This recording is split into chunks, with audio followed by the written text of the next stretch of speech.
अस्सलाम वालेकुम। तमाम दोस्त कैसे हैं? उम्मीद करता हूँ सब खैरियत से होंगे। अगर दोस्तों आप भी यो व्हाट्सएप, जीपी व्हाट्सएप या कोई सा भी व्हाट्सएप इस्तेमाल कर रहे हैं और आपका अकाउंट भी बैंड हो चुका है तो फ़िक्र होने की बिल्कुल ज़रूरत नहीं है।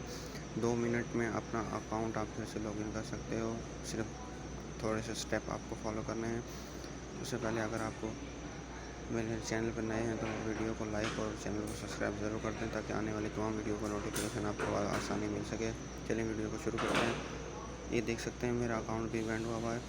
मैं आपको करके दिखाता हूँ। आपने वीडियो पूरी अच्छी तरह देखनी है। आपने चले जाना है अपने गूगल क्रोम के अंदर, वहाँ पे आपने सर्च करना है कॉन्टैक्ट व्हाट्सएप। मैंने पहले से सर्च किया हुआ है तो इसको मैंने पहले से ऑन किया हुआ है। देख सकते हैं आप। आपने सर्च इंजन में लिख के कॉन्टैक्ट व्हाट्सएप लिखना है। उसके बाद आपने पहले नंबर पर जो है कॉन्टैक्ट वास इसको आपने ऑन करना है।